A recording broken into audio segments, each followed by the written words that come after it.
Hi friend, I'm Joel. Welcome to Maya Class 6, Maya Outliner. Personally outliner আমার সবচাইতে পছন্দের একটা উইন্ডো, যেটা অনেকটা ফটোশপের লেয়ারের মতো। এখানে আপনি আপনার সিনের সকল কিছু ডিটেলস লিস্ট পেয়ে যাবেন। আউটলাইনার ওপেন করার জন্য হাতের বাম পাশে এখানে নিচে যে 4টা বক্স আছে তার ভিতর শেষে যে লিস্টের মতো বক্সটা আছে এখানে ক্লিক করলেই চলে আসবে।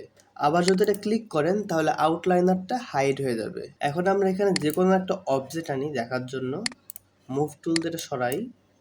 আর যদি আমরা আউটলাইনারটা ওপেন করি তাহলে দেখব এইখানে স্পেয়ারের একটা লেয়ার চলে আসছে। দেখছেন, এখানে ক্লিক করলেই স্পেয়ারটা সিলেক্ট হয়ে যাচ্ছে। এখানে চাইলে আপনি এটার নাম চেঞ্জ করতে পারেন, যে কোনো নাম দিতে পারেন। আরও বেশ কিছু অবজেক্ট নেই।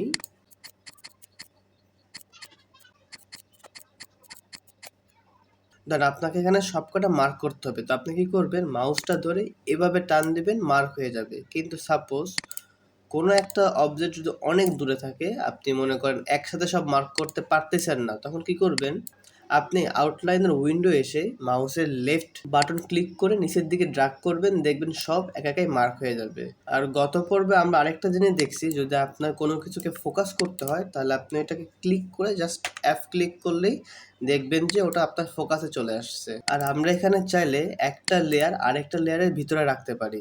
যেমন আমরা যদি এই স্পেয়ারটাকে মুভ করি তাহলে স্পেয়ারটা একা মুভ হচ্ছে। যদি আমরা এটার সাথে স্পেয়ারের ভিতরে এই অবজেক্টটা রেখে দিই তাহলে এই স্পেয়ারটা সরালেও এই অবজেক্টটাও কিন্তু তার সাথে সাথে সরবে। দেখেন, এটা হচ্ছে স্পেয়ার, এটা হচ্ছে সিলিন্ডারটা আমরা মাউসের হুইল বাটনটা প্রেস করে রেখে টেনে অবজেক্টের উপরে এনে ছেড়ে দিলাম, তাহলে কি হবে, অবজেক্টের ভিতরে সিলিন্ডারটা চলে যাবে। এখন যদি আমি অবজেক্টটা নড়াই তাহলে দেখবো আমরা কি সিলিন্ডারটাও কিন্তু নড়াতে পারতেছি, বা যদি সিলিন্ডার নড়াই তাহলে কিন্তু অবজেক্টটা নড়বে না।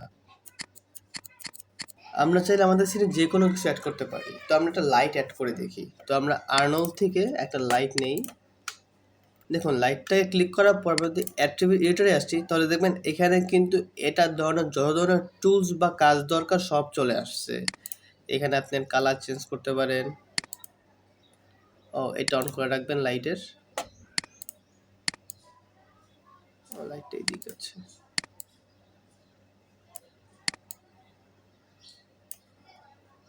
তো আপনি লাইটের কালারটা চেঞ্জ করতে পারেন।